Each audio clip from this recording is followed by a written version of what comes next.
Hello दोस्तों, स्वागत है आप सभी का आपके अपने यूट्यूब चैनल वर्धन एकेडमी पर। तो दोस्तों, डीएलएड फर्स्ट सेमेस्टर की जो हमारी एजुकेशन की बुक चल रही थी, ठीक है, इसमें 8 चैप्टर हो चुके थे। आज की इस वीडियो में हम लोग जो नेक्स्ट हमारा चैप्टर है 9 चैप्टर, उसे डिस्कस करेंगे। लेकिन हम लोग जो अब आगे पढ़ेंगे वो सरकारी जो बुक है उससे पढ़ेंगे। तो बीटीसी प्रथम सेमेस्टर की जो बुक है उसमें बाल विकास एवं सीखने की प्रक्रिया, तो इस बुक से हम लोग आगे का जो 9 चैप्टर है उसे कंप्लीट करेंगे। और पूरी कोशिश की जाएगी कि जब आप लोग का ये पूरा कोर्स कंप्लीट हो जाए तो आप लोग को इसके शॉर्ट नोट्स भी प्रोवाइड किए जाएंगे। ठीक है, तो चलिए स्टार्ट करते हैं। तो देखिए, जो हमारा पिछला चैप्टर था, ठीक है, अधिगम के नियम, इसमें ये जो अधिगम के नियम, ये वाला जो चैप्टर है चैप्टर 8, और ये जो चैप्टर 9 हम लोग पढ़ेंगे अधिगम के प्रमुख सिद्धांत, ये दोनों ही चैप्टर जो हैं इनसे आपके अधिकांश क्वेश्चन, मतलब ये जो जितने भी टीचिंग वाले पेपर्स हैं इनमें आते ही आते हैं। ठीक है, तो ये दोनों चैप्टर आपके लिए बहुत ज़्यादा इंपॉर्टेंट है। तो जो नियम वाला था उसमें हम लोग ने थॉर्नडाइक के नियम के बारे में पढ़ा था। अब ये जो सिद्धांत हैं इसमें देखिए किसके किसके यहाँ पे सिद्धांत है, और जितने भी यहाँ पे दिए गए हैं सबकी बहुत इंपॉर्टेंट है। ठीक है, तो चलिए देखते हैं। तो इसमें ये बताया गया है विभिन्न अवस्थाओं में जो विकास है, ठीक है, वो अलग अलग जो मनोवैज्ञानिक थे उन्होंने अपने अनुसार जो अलग अलग जो अवस्थाएं थी उनमें मनुष्य का जो विकास है वो कैसे हो रहा है उसको अपने तरीके से इन्होंने बताने की कोशिश की है अपने प्रयोगों के द्वारा। तो देखिए, सबसे पहले आते हैं थॉर्नडाइक। थॉर्नडाइक ने जो है नियम भी दिए थे, ठीक है, अधिगम के नियम, और यहाँ पे इन्होंने एक प्रयोग भी किया। तो थॉर्नडाइक का जो था सिद्धांत, वो था थॉर्नडाइक का प्रयास एवं त्रुटि का सिद्धांत। ठीक है, तो ये जो ट्रायल एंड एरर थ्योरी थी ये थॉर्नडाइक ने दी थी। इसके बाद आते हैं पैवलॉव। ये पैवलॉव का जो है इनका सिद्धांत है वो है संबद्ध प्रतिक्रिया का सिद्धांत। यहाँ पे देखिए, इसमें ये वाली जो बुक है इसमें हिंदी में पूरा दिया गया है। ठीक है, तो अगर आप जो हम इंग्लिश के जो टर्म है वो हम बोलेंगे तो इसे नोट डाउन ज़रूर करिएगा ताकि आपको इसे समझने में आसानी हो। ठीक है, तो पैवलॉव का जो संबद्ध प्रतिक्रिया का सिद्धांत है इसे कहते हैं कंडीशनड रिस्पॉन्स थ्योरी। ठीक है, तो ये पैवलॉव ने दी थी। उसके बाद है स्किनर का क्रिया प्रसूत अधिगम सिद्धांत, ऑपरेंट कंडीशनिंग थ्योरी। फिर आते हैं कोहलर। कोहलर का सूझ या अंतर्दृष्टि सिद्धांत, इनसाइट थ्योरी इनकी आती है। पियाजे का जो सिद्धांत है, इन्होंने कॉग्निटिव डेवलपमेंट जो है संज्ञानात्मक विकास पर मेनली काम किया है। वाइगोत्स्की का सिद्धांत, इन्होंने जो इम्पोर्टेंस दी है वो लैंग्वेज को दिया है। ब्रूनर का सिद्धांत, इन्होंने जो आधुनिक शिक्षण पद्धति है वो इन्हीं की जो भी आइडियाज़ इन्होंने दिए हैं उस पर आधारित है। ठीक है, तो ये सारी चीज़ें हम लोग इस चैप्टर में पढ़ेंगे। तो ये हो सकता है कि ये चैप्टर थोड़ा बड़ा हो जाए तो हम लोग 2 हिस्सों में पढ़ेंगे। ठीक है, तो चलिए देखते हैं।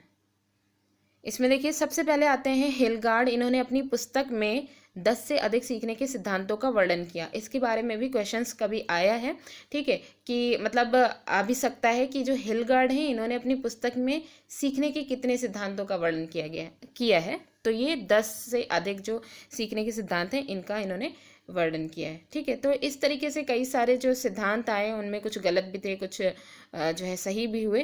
तो इनमें जो सबसे ज़्यादा जो मतलब स्पष्ट थे, ठीक है, उनमें देखिए इन मनोवैज्ञानिकों के। तो सबसे पहले आते हैं इनमें थॉर्नडाइक।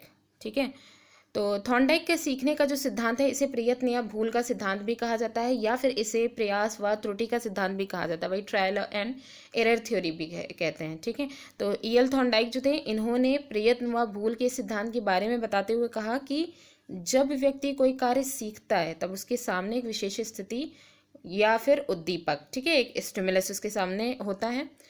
मतलब अगर वो सीख रहा है तो उसके सामने कोई ना कोई स्टिमुलस होगा जो उसे विशेष प्रकार की प्रतिक्रिया करने के लिए प्रेरित करता है। जैसे मान लीजिए, अब हम लोग अगर एजुकेशन पढ़ रहे हैं तो किस लिए पढ़ रहे हैं? टीचिंग के लिए, जॉब के लिए। हमारे सामने जो स्टिमुलस है वो क्या है? एक जो है गवर्नमेंट जॉब, ठीक है, टीचिंग की गवर्नमेंट जॉब, ये क्या है? स्टिमुलस है।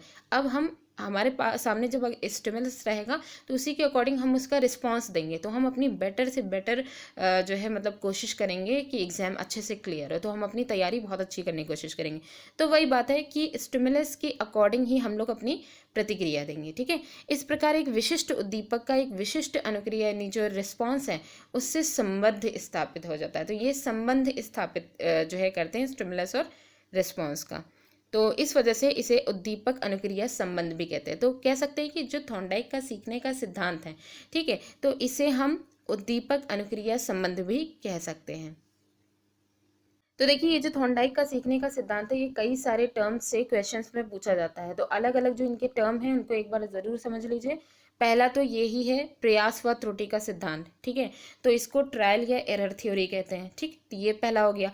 दूसरा यहाँ पे इन्होंने क्या बताया कि उद्दीपक और अनुक्रिया में संबंध स्थापित करते हैं। तो ये स्टिमुलस और रिस्पॉन्स में संबंध स्थापित कर रहे हैं। इस वजह से इनका जो ये सिद्धांत है इसे एसआर थ्योरी भी कहते हैं, ठीक है। तो एसआर थ्योरी करके बहुत पूछा जाता है।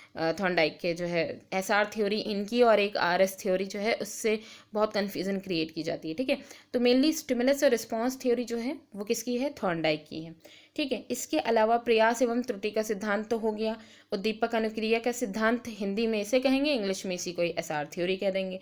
इसके अलावा संबंधवाद का सिद्धांत भी टर्म इसका यूज़ किया जाता है, क्योंकि ये क्या है, संबंध स्थापित कर रहा है ना स्टिमुलस और रिस्पॉन्स के बीच में, इसलिए संबंधवाद का सिद्धांत भी कहेंगे। और संयोजनवाद भी एक टर्म यूज़ किया जाता है, तो संयोजनवाद का सिद्धांत भी हो जाएगा, ठीक है। तो ये सब कुछ इनके टर्म थे। अब हम यहाँ पे देखेंगे कि थॉर्नडाइक ने जो प्रयोग किया था वो किस पर किया था।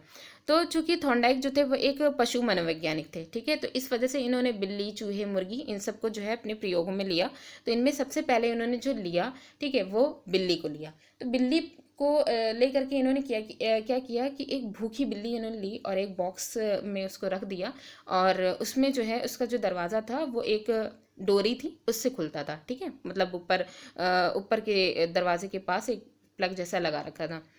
तो उसके सामने अब वो जो भूखी बिल्ली थी उसके सामने स्टिमुलस के फॉर्म में क्या लाया गया, फूड लाया गया। तो जैसे ही वो भोजन को देखती है वो फ़ौरन से एक्टिव हो जाती है, वो कोशिश करती है कि पिंजड़े से कैसे निकले। तो पहली बार में बहुत प्रयास करती है, बहुत प्रयास करने के बाद फिर अचानक से उसका जो हाथ है वो उस जो धागा होता है या दरवाज़ा खोलने के लिए जो भी सिस्टम इन्होंने कर रखा है, ठीक है, उसको ये खींच लेती है, ठीक है। और फिर दरवाज़ा खुल जाता है और फ़ौरन से जा करके वो भोजन को प्राप्त कर लेती है। अच्छा, पहली बार में तो उसका इतना माइंड नहीं लगा क्योंकि वो बहुत ज़्यादा भूखी थी। फिर ये जो प्रयास है वो कई बार जो है ये मतलब ट्राई किया गया। तो देखा ये गया कि बहुत जो है मतलब जब कई बार इसको रिपीट कर लिया गया तो देखा गया कि वो जो कोशिश स्टार्टिंग में वो कर रही थी वो धीरे धीरे कम होती गई। तो वही बात इन्होंने कही कि ये जो भूल होती है, ठीक है, वो कोशिश करने पर धीरे धीरे क्या होती है, कम होती जाती है, ठीक है। तो एक वक्त ऐसा आया, लास्ट स्टेप, जब वही तीसरे चौथे प्रयास करने के बाद फिर बिल्ली ने जब 2-3 बार कोशिश की, उसके बाद क्या हुआ कि उसने माइंड लगाया कि कोई ऐसी जगह ज़रूर होगी जहाँ से ये खुल रहा है, ठीक है। फिर उसने जब ध्यान देना चालू किया तो एक स्टेप ऐसा आया कि उनकी जो मिस्टेक थी वो कम्प्लीटली जो है उसकी सही हो जाती है, और वो एक ही बार में जो है वो प्लग या जो धागा है उसको मतलब खींच करके दरवाज़ा खोल करके बाहर निकल आती है, ठीक है। तो मेनली इनका सिद्धांत हमें यही बताता है कि जितनी ज़्यादा हम जो है प्रयास करेंगे हमारी त्रुटियाँ और कम होती चली जाएंगी, ठीक है। तो इन्हीं की बात पे जो मैकडूगल थे इन्होंने भी कई प्रयोग किए, और उन प्रयोगों के आधार पर इन्होंने सिद्ध किया कि पशु हो या मनुष्य हो, जितनी बार प्रयत्न करता है उतनी ही उसकी भूलें कम होती जाती हैं, ठीक है। तो अब यहाँ पे देखिए, ये जो इनका सिद्धांत था, ठीक है, थॉर्नडाइक का सीखने का सिद्धांत, इसका शिक्षा में क्या महत्व है। शिक्षा की फील्ड में बहुत ज़्यादा ये इंपॉर्टेंट रोल प्ले करता है, खासकर बच्चों की शिक्षा में, ठीक है। तो इसकी सहायता से सीखने की जो क्रिया है वो सरल हो जाती है, क्योंकि बहुत से जो बच्चे होते हैं, बहुत सारे ऐसे सब्जेक्ट्स होते हैं जिनके प्रति उनको बहुत भय रहता है, ठीक है। तो अगर उनसे इंटरेस्ट उनके अंदर जगाना है या फिर जो है उनके लिए आसान वो करना है, तो बार बार उस चीज़ को करवाया जाता है उनसे। तो जैसे ही उनका हल मिलने लग जाता है उन्हें, तो फ़ौरन से फिर वो चीज़ क्या होती है, जो वो उनको कठिन लग रही थी वो आसान लगने लगती है। करके सीखने पर बल दिया जाता है, क्योंकि इसमें जब तक कि वो करेंगे नहीं तब तक कि उनकी जो त्रुटियां हैं वो सही नहीं होंगी, ठीक है। किसी की हेल्प से उनकी त्रुटियां सही नहीं होंगी। मंदबुद्धि बालकों के लिए बहुत उपयोगी है, क्योंकि वो ऑलरेडी मंदबुद्धि हैं, तो वो अपने प्रयास, अपनी कोशिश से ही वो अपने जो प्रैक्टिस ही उनको परफेक्ट बना सकती है। भाषा में शुद्ध उच्चारण, ठीक है। तो भाषा में शुद्ध उच्चारण के लिए सबसे ज़्यादा इम्पॉर्टेंट है, एक स्टेज फियरिंग पर्सन है वो, अगर जो स्टेज पे उसको स्पीच देनी है तो वो स्पीच स्टार्टिंग में कुछ नहीं बोल पाएगा, लेकिन धीरे धीरे हो सकता है कि फिर जब वो कोशिश करे तो थोड़ा बहुत जो बोले वो उल्टा सीधा कुछ चीज़ें निकल आए, कुछ उसके शब्द गलत निकल आए। फिर धीरे धीरे क्या होगा, वो उसके अंदर कॉन्फिडेंट आता जाएगा, वो कुछ तो बोला अगर वो उससे मोटिवेट हो रहा है, ठीक है। तो एक कंडीशन ऐसी आएगी जब वो कम्प्लीटली अपनी जो उसके सामने प्रतिस्पर्धाएं हैं उससे पास होकर के वो मतलब कि प्रैक्टिस उसकी पूरी कंप्लीट बन जाएगी। तो इसका एक तरीके से कह सकते हैं कि उसका शुद्ध उच्चारण हो जाएगा, ठीक है। अनुभव से लाभ उठाना। अब वो जो भी एक्सपीरियंस करता जा रहा है, अपना जो भी लूज उसका हो रहा है, ठीक है, या आगे जो भी स्टेप बढ़ रहा है, तो उससे क्या है, वो लाभ उठाए। धैर्य व परिश्रम के गुणों का विकास। इस सिद्धांत से धैर्य और परिश्रम के जो गुण हैं इनका जो है बहुत विकास होता है, ठीक है। इसमें जो सबसे इम्पोर्टेंट पोर्शन है वो ये है कि ये जो इनका सीखने का सिद्धांत है, ये त्रुटि या प्रयास एवं त्रुटि का जो सिद्धांत है थॉर्नडाइक का, ये जैसे चलना, ठीक है, जैसे बच्चे स्टार्टिंग करते हैं चलने तो वो कम्प्लीटली चल नहीं पाते हैं, गिरते हैं, बार बार गिरते हैं, बार बार गिरते हैं, फिर एक कंडीशन ऐसी आती है कि वो कम्प्लीटली चलने लग जाते हैं। तो चलना है, साइकिल चलाना है, गणित के प्रश्न हल करना, ये तो इसमें बहुत इंपॉर्टेंट है, कलाकृतियाँ बनाना आर्ट में, ठीक है। तो ये सभी जो है इन सभी कामों के लिए ये जो सिद्धांत है ये बहुत इंपॉर्टेंट रोल प्ले करता है। खासकर आप देखेंगे दैनिक जीवन के जो कार्य हैं वो इस सिद्धांत से मतलब बहुत प्रभावित होते हैं, ठीक है। तो ये हो गया थॉर्नडाइक का जो सिद्धांत था, सीखने का सिद्धांत, वो यहाँ पे कंप्लीट हो जाता है। इसके बाद आते हैं पावलोव का संबद्ध प्रतिक्रिया का सिद्धांत, ठीक है। तो देखिए पावलोव का जो सिद्धांत है कंडीशन रिस्पॉन्स थ्योरी, इसमें ये पावलोव जो है वो एक रूसी मनोवैज्ञानिक हैं, ठीक है। इन्होंने सबसे पहले उद्दीपन और अनुक्रिया के संबंध को अनुबंध द्वारा व्यक्त किया। जो पावलोव थे इन्होंने ही उद्दीपन अनुक्रिया का जो सिद्धांत है इसे अनुबंधन के द्वारा इन्होंने व्यक्त किया कि कैसे जो स्टिमुलस है उसके प्रति रिस्पॉन्स कैसे जो है मतलब कि इम्पॉर्टेंट है, कि जो स्टिमुलस है वो जो दिया जा रहा है, ठीक है। तो कंडीशन यहाँ पे क्रिएट की जा रही है ना कि किस स्टिमुलस से रिस्पॉन्स कैसा मिल रहा है। ज़रूरी नहीं है कि हमेशा नेचुरल स्टिमुलस ही दिया जाए तभी आपको स्वाभाविक जो अनुक्रिया है वही दी जाए। तो मेनली इन्होंने एक रिलेशन क्रिएट किया है। तो देखिए इनका प्रयोग क्या था, इन्होंने मेनली प्रयोग किया था कुत्ते पर, ठीक है। अब इन्होंने क्या किया, एक कुत्ते को इन्होंने लिया जो कि भूखा था, ठीक है। उसके बाद और उसमें इनके एक्सपेरिमेंट किया था क्योंकि उसकी जो आहार नाल होती है उससे कुछ पाइप वगैरह का सिस्टम इन्होंने कर रखा था कि जिससे उसकी लार का जो है पता चल सके, ठीक है। तो खैर ये तो इनके प्रयोगों में शामिल था, लेकिन मेनली हमें क्या यहाँ पे देखना है कि भूखा कुत्ता था और उसके सामने जैसे ही भोजन लाया जाता है, ठीक है, भोजन को देखते ही उसके मुंह में लार आ जाती है, ठीक है। तो यहाँ पे ये जो चीज़ें हैं इसको हम पहले देख लेते हैं। ये जो यहाँ पे सारणी दी गई है इससे बहुत अच्छे से समझ में आ जाएगा। तो भूखा जो कुत्ता था, ठीक है, उसके सामने जो लाया गया भोजन वो क्या था, स्वाभाविक उद्दीपन था, ठीक है। मतलब उसके सामने एक नेचुरल स्टिमुलस लेकर लेकर आया गया। तो जब नेचुरल स्टिमुलस था भोजन और उसकी जो लार निकलना स्टार्ट हुई, ये भी नेचुरल थी, स्वाभाविक प्रतिक्रिया थी, ठीक है। फिर उसके बाद क्या हुआ, ये चीज़ 2-3 बार स्टेप इसके जो है मतलब फिर से दोहराए गए, ठीक है। अब क्या हुआ कि जब ये रिपीट कई बार हो गया तो अब ये जो भोजन जब जिस समय लाया गया उसी समय ही इसके जो घंटी थी जिसे कहा गया कृत्रिम उद्दीपन आर्टिफिशियल स्टिमुलस, इसको लाया गया। मतलब जैसे ही भोजन लाए, भूखा कुत्ता फिर से था, उसकी जो है टाइमिंग भी फिक्स कर दी गई थी और जो है भोजन जैसे ही आया तुरंत जो है उसकी भोजन के साथ ही बेल को बजाएगा। अच्छा पहली बार में तो कुछ खास रिस्पांस नहीं हुआ, वही इसकी भोजन को देखते ही इसकी स्वाभाविक प्रतिक्रिया हुई। फिर ये चीज़ कंटिन्यू की गई। फिर क्या हुआ कि जब उसको जो घंटी का साउंड है उसके प्रति वो जो है फेमिलियर हो गया। उसके बाद क्या हुआ कि एक कंडीशन ऐसी आई कि जब सिर्फ कृत्रिम उद्दीपन जो था यानी कि घंटी की जो आवाज़ थी उसी को जैसे ही बजाया तो उसकी माइंड में ये जो कुत्ता था उसके माइंड में ये सेटअप हो गया कि घंटी बजते ही खाना आएगा, ठीक है। तो जैसे ही घंटी बजती है वैसे ही इसके मुंह में लार आ जाती है। तो यहाँ पे ये हुआ कि जो स्वाभाविक उद्दीपन था, नेचुरल स्टिमुलस को हटाई दिया गया, आर्टिफिशियल स्टिमुलस से भी वो जो है एक जो है नेचुरल रिस्पॉन्स कर रहा है, ठीक है। तो ये एक कंडीशन क्रिएट कर दी गई, ठीक है। तो देखिए इस प्रकार अस्वाभाविक या कृत्रिम उद्दीपन यानी घंटी जो है वो कृत्रिम उद्दीपन है, इसके प्रति भी स्वाभाविक प्रतिक्रिया यानी लार बहने में परस्पर संबंध स्थापित हो गया, ठीक है। तो मेनली इनका काम यही था, इसी को ही संबंध प्रतिक्रिया कहा गया, ठीक है। अब इसका हम लोग शिक्षा में महत्व देख लेते हैं। तो शिक्षा में महत्व क्या है, पहला तो है सीखने की एक स्वाभाविक नेचुरल मेथड है, क्योंकि हम लोग ने यहाँ पे जो देखा वो नेचुरली सिस्टम था, स्टिमुलस भी नेचुरल था और जो है रिस्पांस भी नेचुरल हो रहा था। वो अलग की बात है कि कंडीशन एक क्रिएट करने के बाद वो जो स्टिमुलस था उसको आर्टिफिशियल कर दिया गया। इसकी सहायता से जो बुरी आदतें हैं और जो भय संबंधी जो रोग हैं इनका उपचार किया जा सकता है, ठीक है। क्योंकि हम लोग बहुत सारे ऐसे जो तरीके होते हैं, कई भय से संबंधित जैसे नहीं मूवीज़ वगैरह जो है बनाई जाती हैं, तो मूवी वगैरह का क्या काम होता है कि कभी कभी इंसान जो है उन चीज़ों से उनका सामना नहीं किया, ऐसी कंडीशंस जो होती हैं उनका सामना नहीं किया होता है। लेकिन क्या होता है कि कुछ ऐसे आर्टिफिशियल कैरेक्टर्स होते हैं जिनकी मदद से क्या होता है कि हमारे माइंड में एक इमेज बन जाती है कि अगर ऐसा जो है मतलब डरावना कोई भी कैरेक्टर सामने आ जाए तो हमें कैसा रिस्पॉन्स देना है, अगर वो हमारे लिए फेमिलियर हो गया है, ठीक है। तो वही है, बुरी आदतें हैं या जो भय संबंधी रोग हैं, इनका उपचार हो सकता है। अच्छे आचरण व अनुशासन की भावना का विकास हो सकता है, ठीक है, इस सिद्धांत की से अनुकूल कार्य करवाने में ये जो है काफ़ी हेल्पफुल है। बालकों की समाजीकरण वातावरण में सामंजस्य स्थापित करने के लिए जो है ये हेल्पफुल है। तो हम ये देख रहे हैं कि यहाँ पे ये जो सिद्धांत है पावलोव का ये जो सिद्धांत है वो बालक को अनुकूल परिस्थितियों में कैसे उसके आचरण को कैसे उसको शुद्ध करना है, ठीक है, उसके आचरण को अच्छा करना है, समाज के प्रति उसके जो है जो प्रतिक्रियाएं हैं वो पॉजिटिव, ओवरऑल सारी चीज़ें पॉजिटिवनेस की तरफ ले जाया जा रहा है हर एक फील्ड में, ठीक है। अब जैसे यहाँ पे किन किन चीज़ों में ये हेल्पफुल बहुत ज़्यादा होगा, सब्जेक्ट की बात करें अगर, तो विषय की अगर बात करें शिक्षा में, तो जैसे कि ऐसी विषय जिनमें चिंतन की आवश्यकता होती है, ठीक है, उनमें ये काफ़ी हेल्पफुल है, चिंतन कर सकते हैं। जैसे कि सुलेख है, अक्षर विन्यास है। अब अगर हमें सुलेख लिखना है, ठीक है, तो हमें किस टॉपिक पे लिखना होगा और सुलेख में कैसी राइटिंग रखनी होगी, तो इन सारी चीज़ों के लिए हमें सोच विचार करना है।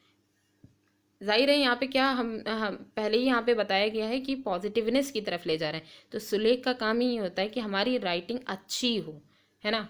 तो सुलेख हो गया। अक्षर विन्यास में अब अगर हमें निबंध लिखने के लिए दे दिया गया, तो ये एक जो सिद्धांत है ये काफ़ी हेल्प करता है कि हम लोग एक निबंध को कितनी अच्छी तरीके से हम उसे रिप्रेजेंट कर सकते हैं, ठीक है। तो मतलब देखें तो ये जो मतलब जो अध्यापक या शिक्षण कार्य में अगर किसी भी तरीके की कोई कठिनाइयाँ होती हैं तो उनको दूर करने के लिए काफ़ी अच्छा जो है ये सिद्धांत है, ठीक है। तो ये हो गया पेवलॉव का सिद्धांत हो गया। अब इसके बाद आता है स्किनर का क्रिया प्रसूत सिद्धांत, ठीक है। स्किनर बीएफ स्किनर ने अधिगम के क्षेत्र में अनेक प्रयोग करते हुए ये निष्कर्ष निकाला कि अभिप्रेरण मोटिवेशन, ठीक है, इससे उत्पन्न जो क्रियाशीलन है प्रोडक्टिविटी है वही सीखने के लिए उत्तरदायी है। मतलब यहाँ पे इन्होंने सिंपल से ये कहा कि एक मोटिवेशन जो है वो प्रोडक्टिविटी के लिए इम्पॉर्टेंट है, ठीक है, मतलब एक उसके लिए उत्तरदायी है कि वो जो है क्रियाशीलन ही मतलब सीख सकता है, ठीक है। मोटिवेशन उसके लिए, अगर कोई भी चीज़ कोई पर्सन अगर सीख रहा है तो उसके लिए मोटिवेशन, उस चीज़ को सीखने के लिए उसके अंदर मोटिवेशन होना बहुत ज़रूरी है। उन्होंने दो प्रकार की क्रियाओं पर प्रकाश डाला, एक है क्रिया प्रसूत और दूसरा है उद्दीपन प्रसूत। क्रिया प्रसूत जो है इसको ऑपरेंट कंडीशनिंग बोलते हैं, उद्दीपन प्रसूत इसको स्टिमुलस कंडीशनिंग बोलते हैं, ठीक है। अब यहाँ पे हम एक बार देख लें कि ये क्रिया प्रसूत और उद्दीपन प्रसूत है क्या। तो जो क्रियाएं उद्दीपन के द्वारा होती हैं उन्हें उद्दीपन आधारित या उद्दीपन प्रसूत कहा जाएगा, ठीक है। और क्रिया प्रसूत का संबंध किसी ज्ञात उद्दीपन से ना होकर उत्तेजना से होता है। तो सीधी सी बात अगर कहें, उद्दीपन प्रसूत की बात करें तो इसमें स्टिमुलस इंपॉर्टेंट होता है, स्टिमुलस बेस्ड जो भी काम होगा वो होगा। और क्रिया प्रसूत की अगर बात करें तो इसमें मेनली क्या है, उत्तेजना होगी, ठीक है, एक्साइटमेंट होनी चाहिए। कोई भी अगर हम चीज़ सीखने जा रहे हैं या कोई काम करने जा रहे हैं तो हमारे अंदर एक्साइटमेंट उसके प्रति होनी चाहिए, ठीक है। तो अब यहाँ पे देखिएगा कि जो थॉर्नडाइक है उनकी जस्ट जो है अपोजिट यहाँ पे इनका एक थ्योरी आएगी। तो इनके जो टर्म है, इनकी थ्योरी के टर्म है, उनको क्या क्या कहा जाता है इसे एक नोट डाउन भी ज़रूर करिएगा। देखिए इनका जो सिद्धांत है उसका तो पहला तो यहाँ पे यही बोल दिया गया है, क्रिया प्रसूत या उद्दीपन प्रसूत, या फिर कह सकते हैं क्रिया प्रसूत सिद्धांत, ठीक है। तो तो ऑपरेंट कंडीशनल थ्योरी इनकी एक ये हो गई। इसी के अलावा इनकी जो थ्योरी है इसको नैतिक अनुबंधन भी कहा जाता है, इंस्ट्रूमेंटल कंडीशनिंग भी कहा जाता है, ठीक है। और प्रोग्राम इंस्ट्रक्शन जो अभिक्रमिक अनुदेशन होता है वो भी इनकी थ्योरी के अंतर्गत आता है। इसके अलावा सबसे इम्पोर्टेंट जो पार्ट है वो है आरएस थ्योरी, यानी स्किनर की जो थ्योरी है इसको आरएस थ्योरी कहा जाता है, रिस्पॉन्स स्टिमुलस थ्योरी। इसमें जो जब ये प्रयोग करेंगे तो इसमें ये देखेंगे कि पहले आप रिस्पॉन्स करेंगे उसके बाद आपको स्टिमुलस मिलेगा। मतलब एक ऐसे एग्जाम्पल हम दे सकते हैं कि जैसे मान लीजिए जॉब है, ठीक है, एक टीचिंग की जॉब है, हमारे सामने स्टिमुलस तो रख दिया गया लेकिन हमने अपनी तैयारी की गई। लेकिन क्या है कि अभी क्या है, इस समय अगर बच्चे जो भी तैयारी कर रहे हैं तो वो क्या है, पहले वो रिस्पॉन्स करेंगे, ठीक है। रिस्पॉन्स उन्होंने किया, उसके बाद उनको स्टिमुलस के फॉर्म में नोटिफिकेशन जैसे ही आएगा वो उनको स्टिमुलस मिलेगा कि चलो पहले से उनकी कुछ ना कुछ प्रिपरेशन बनी रही। ठीक है, तो ये थी, यानी कि स्किनर की जो थ्योरी है उसको हम RS थ्योरी भी कहते हैं, रिस्पॉन्स स्टिमुलस थ्योरी। ठीक है, अब स्किनर ने जो प्रयोग किया था वो चूहों पर किया था। इसके लिए इन्होंने क्या किया कि एक बॉक्स बनाया और उसमें उसमें भी भूखे चूहे का रखा। ठीक है, और उस बॉक्स में हर एक स्टेप पे लिवर रख रखा था, मतलब लिवर था। उसको जैसे ही जो चूहा जैसे ही दौड़ता है उसका पैर जैसे ही उस लिवर पर पड़ता है और तो एक आवाज़ होती है। ठीक है, खट की आवाज़ होती है। जैसे ही खट की आवाज़ होती है तुरंत सामने जो है उसको एक स्टिमुलस मिलता है, फूड मिलता है ना, खाने के लिए कुछ चीज़ें मिल जाती। तो इसमें क्या है कि पहले जो चूहा है वो दौड़ रहा है और उसने पहले रिस्पॉन्स किया, जैसे ही उसको स्टिमुलस के फॉर्म में भोजन मिला उसके बाद उसको एक मोटिवेशन मिल गया, एक एक उसके अंदर जो है फिर से एक रीइंफोर्समेंट मिला। तो यहाँ पे एक फूड जो है, यहाँ पे जो स्टिमुलस उसको मिल रहा है वो एक रीइंफोर्समेंट की इससे मिल रहा है। ठीक है, प्रबलन की फॉर्म में इसको मिल रहा है। तो उसके अंदर जो है फिर से ये इच्छा जगी, क्योंकि इसकी भूख तो लगी ही थी कि अभी अगर आगे हम जाएंगे रास्ता चाहे जितना भी कठिन हो हमें फिर से वो चीज़ मिलेगी। ठीक है, तो ऐसे ही वो आगे भागता जाता है। जब जब लिवर पे इसका जो है पैर पड़ता है तुरंत उसको जो है खट की आवाज़ के साथ उसको भोजन मिल जाता है। तो भोजन जितनी बार भी मिलता जाएगा उसको जो है रीइंफोर्समेंट मिलता जाएगा जब तक कि इसको भूख लगी रहेगी। ठीक है, तो ये चीज़ हो गई। तो यानी कि जो स्किनर है इन्होंने जो फोकस डाला है अपनी पूरी थ्योरी पर, वो किस पे डाला है, मोटिवेशन पे डाला है। दूसरा प्रबलन पे डाला है, रीइंफोर्समेंट पे डाला है। और तीसरा है कि RS जो थ्योरी है इस पर इन्होंने फोकस डाला है कि रिस्पॉन्स जब करेंगे तब स्टिमुलस मिलता है। ठीक है, तो ये चीज़ कुछ चीज़ें जो इम्पोर्टेंट है वो यहाँ पे बताई गई हैं। अच्छा, यहाँ पे देखिए जो इनका जो प्रबलन है या रीइंफोर्समेंट है, ठीक है, तो वो इस तरीके से भी समझ सकते हैं जैसे कि पुरस्कार जैसे यहाँ पे एक आ गया है कि कोई बच्चा है, ठीक है, उसने एक अच्छा रिस्पांस दिया अपनी क्लास में, तो उसने रिस्पांस किया तो उसके बेस पर उसको क्या परिणाम स्वरूप उसको क्या मिला, पुरस्कार मिला। तो पुरस्कार जो होता है ये भी एक जो मतलब प्रबलन जो होता है ये उसका एक पार्ट हो जाएगा। ठीक है, मोटिवेशन का एक पार्ट हो जाएगा। तो पुरस्कार एक तरीके से रीइंफोर्समेंट इसको मिलता है। ठीक है, तो स्किनर के मत में प्रत्येक पुनर्बलन अनुक्रिया को करने के लिए प्रेरित करता है। तो ये जो पुनर्बलन है, ठीक है, ये क्या करता है कि जितने भी जो भी काम है, ठीक है, उनको फिर से करने के लिए एक मोटिवेशन उसके अंदर डालता है पर्सन जो होता है इसके अंदर। ठीक है, अनुक्रिया करने के लिए। अब क्रिया प्रसूत अनुबंधन का जो शिक्षा में महत्व है वो क्या है, सबसे इम्पोर्टेंट तो ये शब्द भंडार में वृद्धि करता है। ठीक है, इसके अलावा है व्यवहार को स्वरूप प्रदान करता है, यानी कि अब चूंकि वांछित व्यवहार जब करेंगे तभी तो पुरस्कार मिलेगा। अब ये डिपेंड करता है कि जो पुनर्बलन है ये डिपेंड करता है कि पॉजिटिव मिल रहा है या नेगेटिव मिल रहा है, क्योंकि बहुत से ऐसे बच्चे होते हैं जिनको मतलब कि ये जो पुनर्बलन के बारे में अगर बात करें, ठीक है, तो ये जो है, ठीक है, तो पुनर्बलन की बात हो रही थी। तो यहाँ पे हम ये कह सकते हैं कि पुनर्बलन 2 स्टेप में मतलब दिया जा सकता है। ठीक है, पॉजिटिव भी हो सकता है, नेगेटिव भी हो सकता है। पॉजिटिव में वही पुरस्कार स्वरूप हो सकता है, लेकिन नेगेटिव की अगर बात करें, जैसे बहुत से बच्चे ऐसे होते हैं कि बहुत ज़्यादा बदतमीज़ होते हैं। ठीक है, क्लास में वो मतलब अवांछित व्यवहार के द्वारा क्लास का माहौल एकदम ख़राब किए रहते हैं।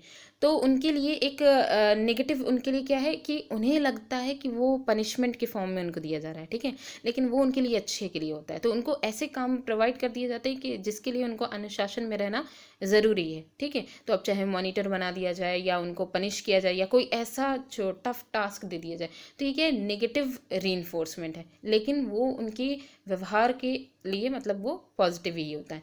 तो ये चीज़ हो जाएगी। ठीक है, अब इसके बाद है करके सीखने की गति और सफलता दोनों ही इसमें मिलती है। तो मेनली इस विधि के अकॉर्डिंग अगर देखें तो मतलब जो करके सीखने का जो पूरी प्रोसेस है, इसकी जो गति है और इसकी जो सफलता है, इसमें इसमें मेनली मतलब इसकी जो स्पीड है वो बढ़ती रहती है अपनी। ठीक है, फिर इसके बाद है कि अगर कोई पर्सन इसके जो ये जो सिद्धांत है, स्किनर का जो सिद्धांत है, ये इसके आधार पर अगर कोई पर्सन कोई काम कर रहा है तो वो उस काम को आगे तक तभी बढ़ाता रहेगा जब तक कि उसको संतोष मिलता रहेगा, उस काम में उसको सेटिस्फैक्शन मिलती है। अब जैसे मान लीजिए कोई एक साइंटिस्ट है, ठीक है, उसको कोई वर्क दे दिया गया और साइंटिस्ट अलग अलग फील्ड में जो है वो काम करते हैं। अब वो कोई चीज़ वो ढूंढ रहा है, सेल के बारे में खोज रहा है या किसी डिजीज़ के बारे में खोज रहा है, तो उसके बारे में अगर उसका इंटरेस्ट है और उसको सेटिस्फेक्शन हो जा रहा है क्योंकि उस फील्ड में उसको कामयाबी मिल रही है या वो जो तरीका चाह रहा था वो उसका सक्सेसफुल हो रहा है, तो अगर उसका सेटिस्फेक्शन उसमें हो जाता है कि हाँ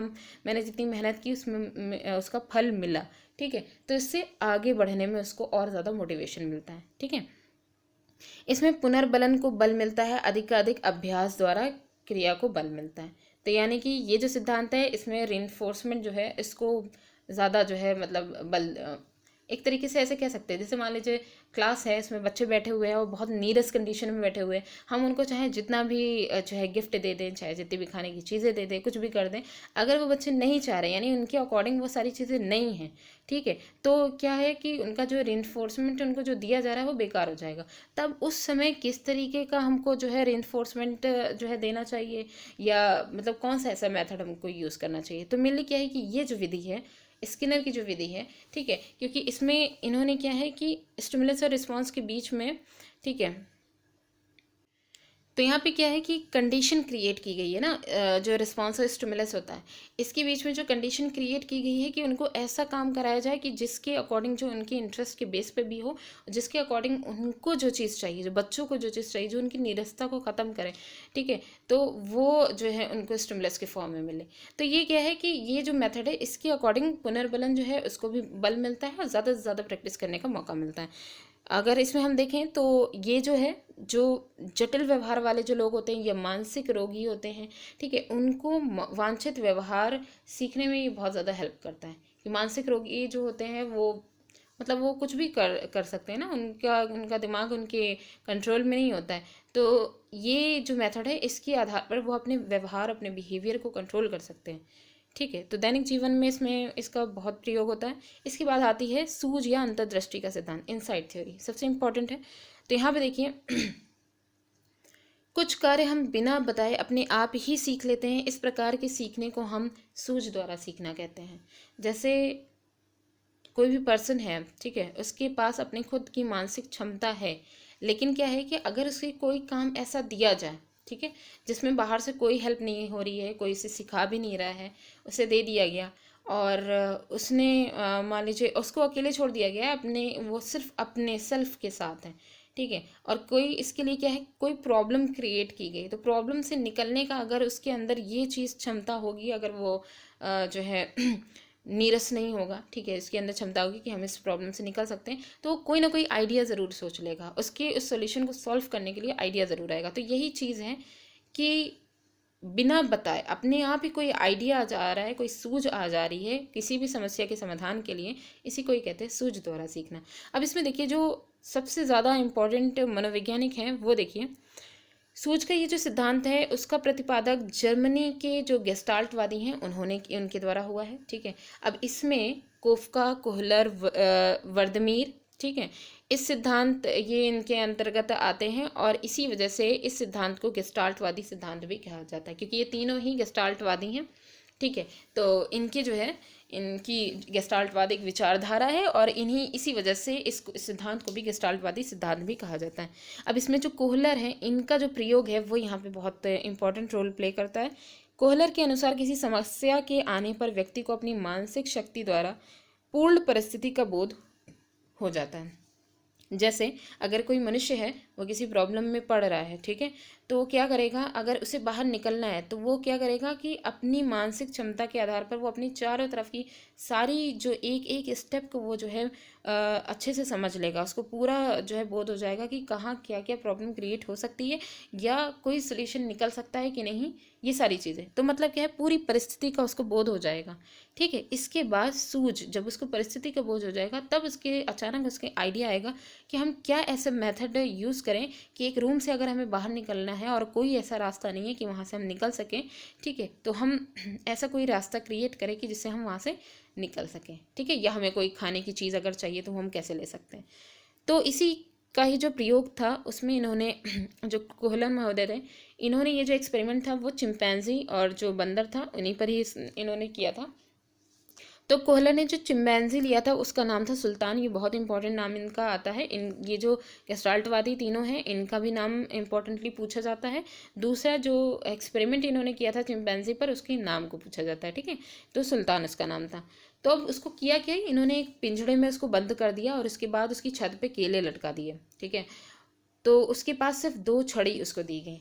अब क्या था कि उसे जो है वो केले खाने थे, ठीक है। तो वो अपनी जो छड़ियाँ हैं उन एक एक जो छड़ी है उससे जो है वो छूने की कोशिश करता है, लेकिन काफ़ी ऊंचाई पे रहता है तो वो छू नहीं पाता है। फिर कई बार प्रयास करने के बाद वो थोड़ी देर थक करके अपना बैठ जाता है, फिर से मतलब खेलने मिलने लगता है जो छड़ी होती है। फिर अचानक वो क्या होता है कि खेलते ही में वो जो छड़ियाँ होती हैं वो एक दूसरे में मतलब कि फिट हो जाती हैं, इनके जो सांचा होता है उसे फिक्स हो जाती हैं, ठीक है। तो तुरंत उसके दिमाग में जो है सूझ आ जाती है, आइडिया आ जाता है कि अच्छा इस तरीके से अगर ये फिक्स हो रही है तो ये लंबी हो गई है, अब हम इससे उतार करके देखें। तो उससे जब उसने कोशिश की तो उसने केले को उतार लिया, ठीक है। ये जो एक्सपेरिमेंट है ये जब दोबारा दोहराया गया तो उसके अंदर ये जो सूझ थी ना ये क्या होती है, स्थायी होती है। तो उसके माइंड में ये चीज़ बनी रही और उसने फटाक से किया, उसको दोबारा बार में कोई मेहनत ही नहीं लगी, उसने छड़ी को जोड़ा और फट से केला उतार लिया, ठीक है। तो ये चीज़ थी इनकी, मतलब दोबारा बार जब ये जो प्रॉब्लम है वो क्रिएट की गई तो उतना टाइम लगा ही नहीं इसको हल करने में, ठीक है। तो इसी वजह से अगर विशेषताओं की बात करें तो सूझ जो होती है वो अचानक पैदा होती है, ये बात इसकी बहुत इंपॉर्टेंट है। सीखने की प्रक्रिया जो होती है वह संज्ञानात्मक होती है, क्योंकि यहाँ पे मानसिक क्षमता का यूज़ पूरी तरीके से भरपूर तरीके से हुआ है, ठीक है। तो कॉग्निटिव जो डेवलपमेंट है वो यहाँ पे मेन इंपॉर्टेंट है। इसके बाद है यहाँ देखिए सीखने की जो प्रकृति है वो लगभग स्थायी होती है, क्योंकि पहली बार जो उसको प्रॉब्लम क्रिएट हुई थी, ठीक है, वही सिचुएशन फिर से जब वही प्रॉब्लम उसके सामने रखी गई तो क्योंकि उसकी सूझ पहले ही से ही उसके दिमाग में जो सूझ बन चुकी थी, ठीक है, जो स्कीम्स उसके दिमाग में बन चुकी थी, उसके बाद जब उसने सोचा तो ये देखा कि ये मेथड ने यूज़ किया था तो इससे हम करेंगे तो फट से हो जाएगा, तो उसको प्रॉब्लम नहीं हुई और जल्दी से उसको वो बनाना जो थे वो मिल गए। तो मतलब ये क्या है, स्थायी है। सूझ के लिए समस्यात्मक परिस्थिति का होना अनिवार्य है, ये तो बिल्कुल इंपॉर्टेंट है, ठीक है। सूझ प्राणी के लक्ष्य और समाधान के बीच एक स्पष्ट संबंध की सूचक होती है, ठीक है। लक्ष्य जो है जो उसे प्राप्त करना है और उस लक्ष्य को पाने के लिए जो इसको प्रॉब्लम क्रिएट की गई है उसका समाधान क्या है, ठीक है। तो इसके बीच की ये लिंक होती है सूझ, क्योंकि ये सूझ जो है हमेशा प्रॉब्लम से ही आती है। सूझ में समस्या का समाधान स्वतः मानसिक चिंतन करने से ही मिलता है। अगर जो है मेंटली अगर देखा जाए तो ये मानसिक चिंतन इसके लिए सबसे इम्पोर्टेंट है। बिना सोचे तो कुछ हो नहीं सकता। बिना सोचे अगर किसी बच्चे को अगर हम कुछ पढ़ा रहे हैं, ठीक है, और वो उस चीज़ को सोचना ही नहीं चाह रहा है तो हम उससे लाख कोशिश कर ले सिखाने की, वो नहीं सीख सकता, ठीक है। तो मतलब कि एक मानसिक चिंतन होना, जब तक कि वो खुद सोचेगा नहीं, खुद वो करने की कोशिश नहीं करेगा, तब तक वो नहीं सीख सकता। तो ये चीज़ हो गई। अब हम जो शिक्षा में महत्व है उसे देख लेते हैं, ठीक है। देखिए यहाँ पे है कि ये जो सिद्धांत है ये रचनात्मक कार्यों के लिए उपयोगी है, ठीक है। इसके अलावा क्योंकि यहाँ पे संज्ञानात्मक विकास की बात की गई है और जो है मानसिक क्षमता की बात की गई है, तो तर्क, कल्पना, चिंतन शक्ति का इसमें विकास होगा। विज्ञान और गणित जैसे जो विषय हैं ये इनके लिए तो ये शिक्षण जो है इनके शिक्षण के लिए बहुत उपयोगी है, ठीक है, ये सिद्धांत। इसके अलावा जो साहित्यिक या संगीत कला है, जो क्रिएटिविटी है, उसके लिए भी मानसिक जो योग्यता है इसके लिए भी ज़रूरी है। फिर इसमें देखिए स्वयं खोज करके ज्ञान अर्जित करने, ये जो मेथड है, ठीक है, इससे जो है ये जो सिद्धांत है ये बहुत प्रेरित करता है इसके लिए, ठीक है। विद्यालय में अगर बात करें तो समस्या समाधान पर आधारित जो विधियां हैं, ठीक है, वो इसके लिए काफ़ी इंपॉर्टेंट है। यानी कि कह सकते हैं कि अगर विद्यालय में कोई टास्क दिया जा रहा है बच्चों को तो ऐसा टास्क दिया जाए कि वो प्रॉब्लम उनको दी जाए और वो उनको सॉल्व करें, ठीक है, समस्या समाधान पर आधारित उनको लक्ष्य दिए जाएँ। अंतर्दृष्टि का सीखने में बहुत इम्पॉर्टेंट स्थान है। तो ये जो अंतर्दृष्टि है, ठीक है, इसका सीखने में बहुत इम्पॉर्टेंट स्थान है। तो ये था यहाँ पे जो जो सूझ का मतलब कि इनसाइड थ्योरी तक के जितनी भी पूरी प्रोसेस थी, 3-4 थे, ठीक है, वो यहाँ पे कंप्लीट होगा। इसके बाद अगर आगे बढ़ेंगे तो काफ़ी लंबी हो जाएगी, ठीक है। तो नेक्स्ट वीडियो में हम लोग के जो आगे के जो बचे हैं वो सबसे इंपॉर्टेंट है, ठीक है, वो सारे सिद्धांत, सारी थ्योरीज, क्योंकि सबसे इंपॉर्टेंट इसमें पोर्शन आता है पियाजे का सिद्धांत, जो कि मतलब आपको कोई ऐसा एग्ज़ाम नहीं होगा जिसमें वो ना मिले, ठीक है। तो इसलिए ये यहीं पे ही हम लोग कंप्लीट करते हैं, मतलब यहीं पे इसका एंड करते हैं। और वीडियो कैसे लगी कमेंट करके ज़रूर बताइएगा, कोशिश करिएगा इसके नोट्स ज़रूर बनाइएगा, ठीक है। तो थैंक्स फॉर वॉचिंग।